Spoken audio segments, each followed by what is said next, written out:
A basketball is thrown into the air, and its height in meters after t seconds is given by the following quadratic equation. And so this is the quadratic equation, and it's within vertex form.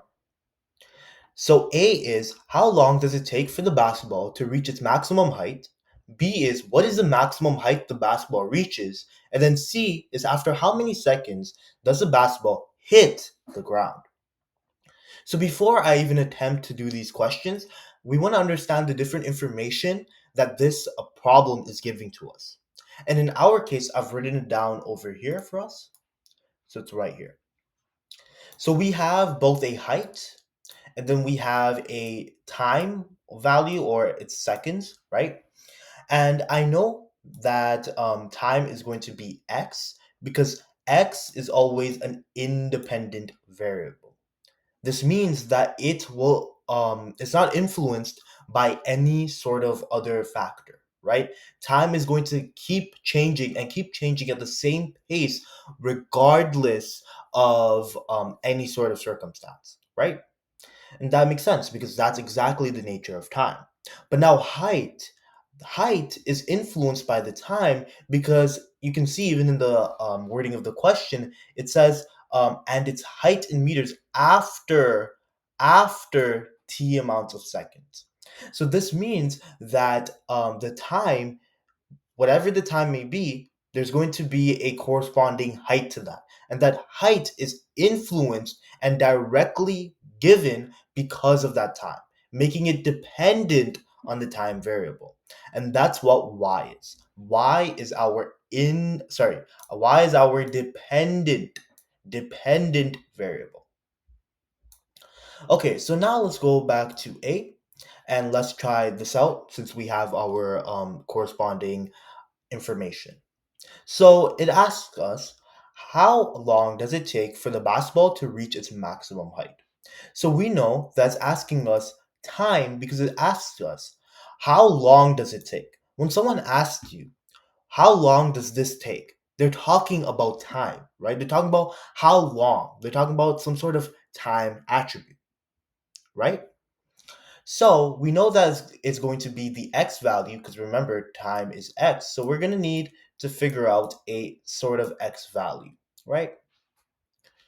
But to do that first, we need to figure out the maximum height. So what can the maximum height be? Now this is where your knowledge of quadratics is really important. All right.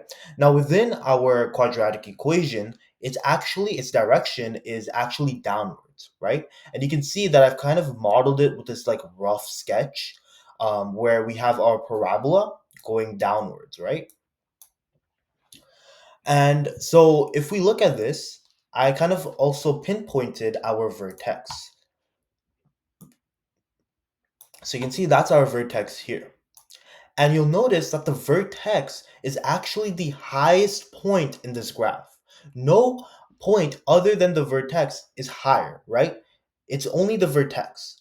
So therefore, what we can say is that if we want to figure out the maximum height, well, we can look at the vertex to figure that out. And since we're in vertex form, all we need to do is just figure out the vertex. So the vertex would be, remember, you need to know your vertex form, positive 2, right? Because this negative, you switch the sign, right? So you're gonna have 2 for your x value, and then you're gonna have 22 for your y value. Now this is your vertex, but this isn't your actual solution because it's asking us how long does it take to reach the maximum height. It's asking us for the x value. It's asking us for time. So from these two values, which one do you think is going to be time? Well, we already know that it's the x value. And based off of this coordinate that I've written, right? You always write the x first and then the y second. So therefore, 2 would be our answer. And specifically, you would write 2 seconds because the mode of time that we're using is seconds, right? That is very ugly. Let me just try that again.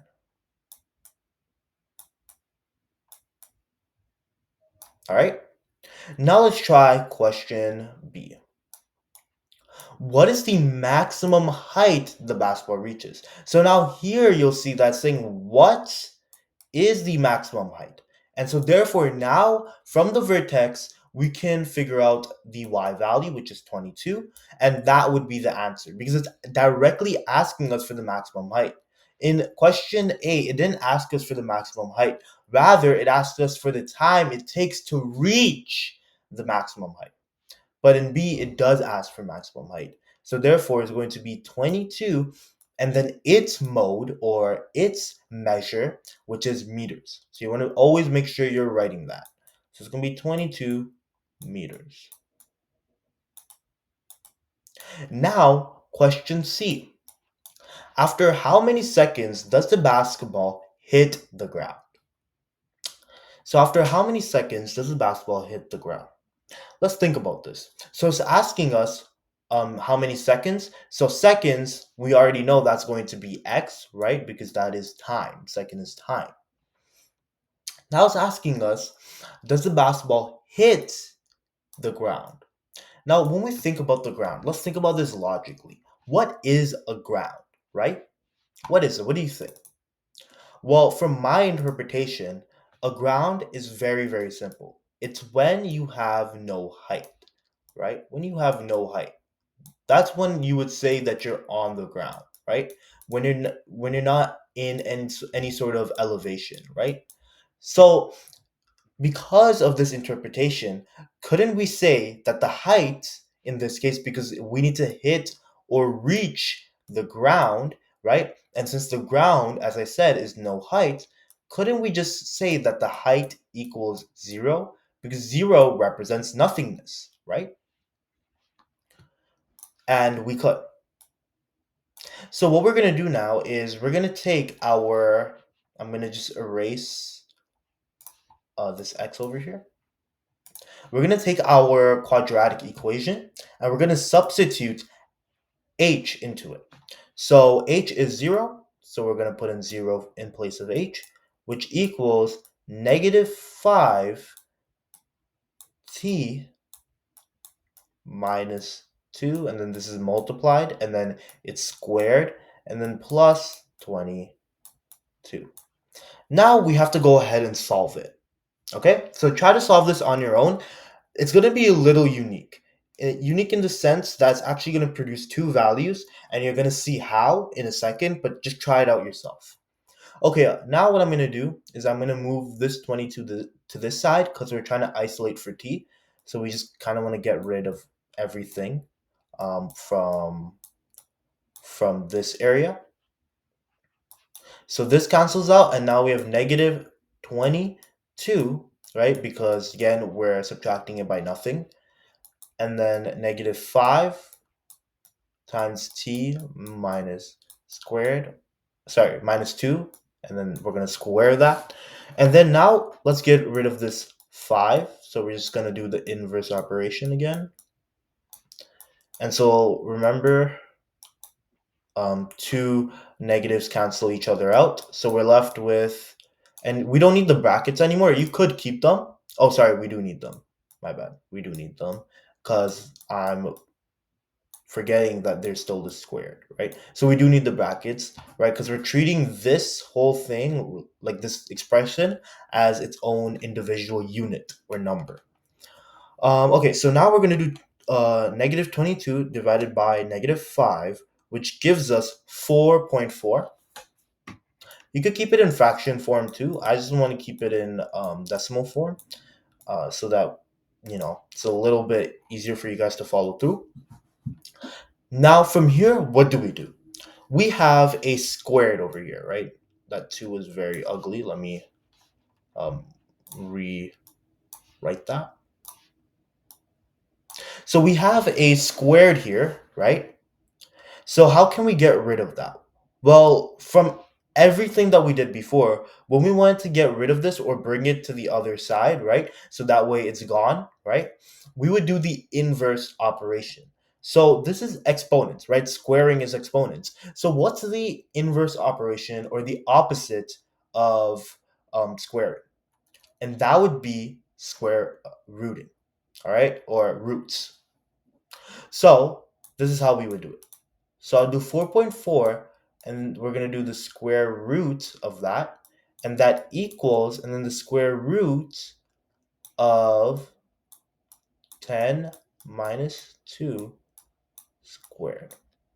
And so then this squared goes away because this square root cancels it out. And so we're just left with now t minus 2 and the square root of 4.4. Now see, with the square root of 4.4, there's actually two values that can be true. All right, and this is how we get two possible solutions for this problem. So you can either have, okay, you can either have a positive root or you can have a negative root. And I'll explain why this makes sense in a second. Let's first solve it. So just input the square root button in your calculator, 4.4, and that's 2 point, and then we're gonna round it to the nearest a second decimal,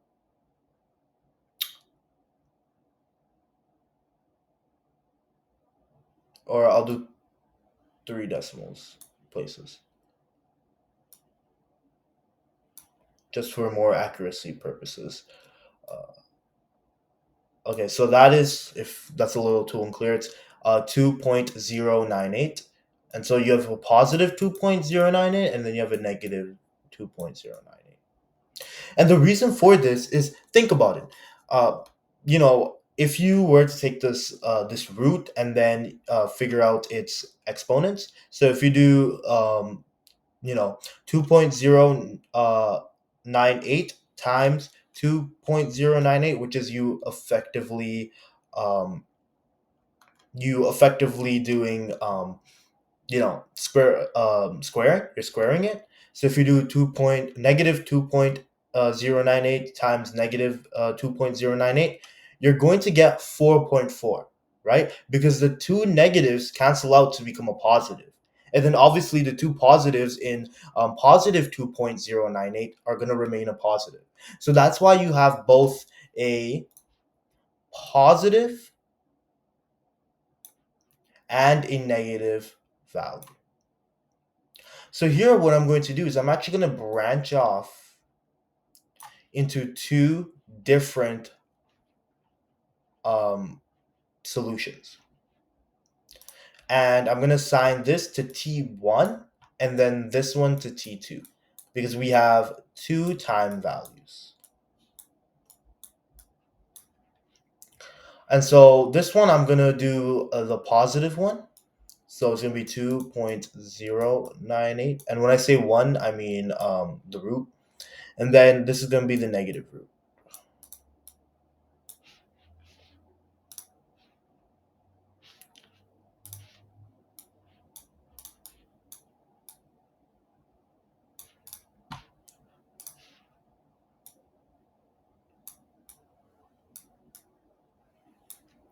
Okay, cool. So I'm gonna go ahead and solve this first, and then we'll do the other one.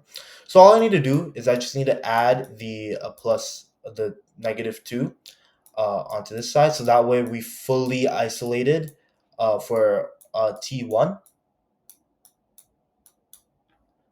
And so I'm just gonna write this equation out before I solve it. Just want to make sure that I'm doing neat math.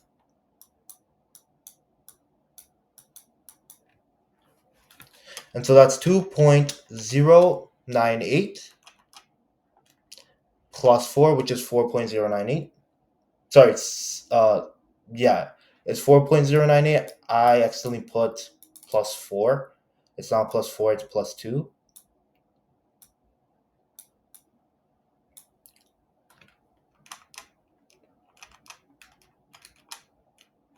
And then let's do this side. So what we will do is we will again add 2 to each side, so that way we can cancel it out from here.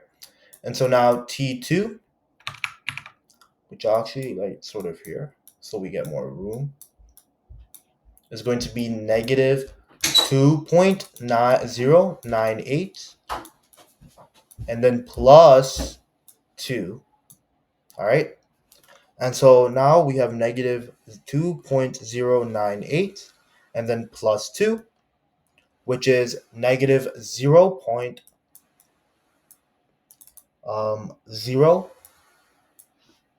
Let me just 0.98, and that would equal T2. So these two solutions are both equally as valid for this specific problem. But now we have to use a little bit of logic to figure out which answer it is, because there's only one answer for this specific problem, right? You can only have one set of seconds which will hit the ground, like which will correspond to the basketball hitting the ground, right? So which one would it be? Well, let's think. Time cannot be negative, right? Time cannot be negative. And the simple reason for this, right? The simple reason for why it cannot be negative is because you cannot backtrack time, right? Once time has passed, it's passed. You cannot go back. We don't have a magical time machine device where you can kind of go back into time and into the past, right? It doesn't work like that. Once time has passed, it's passed, and therefore you cannot backtrack. And backtracking is literally what negative values do. So therefore, you cannot have a negative value in time. And if we look here, T2 is a negative, and it's a decimal at that 0.098. But more importantly, it's a negative and therefore invalid for our response. So our response will include this one. But it's important to show both equations and both solutions, because that shows that you actually understand what a square root does, right? It gives you both a positive and a negative response. So our final response, I'm just gonna round to the nearest second, so 4. So our final response for C, which I will put sort of like here, like right here, is 4 seconds. So after 4 seconds, or about 4 seconds, so I'll actually write the approximately symbol. So about 4 seconds. So after this amount of time, you'll hit the ground. All right.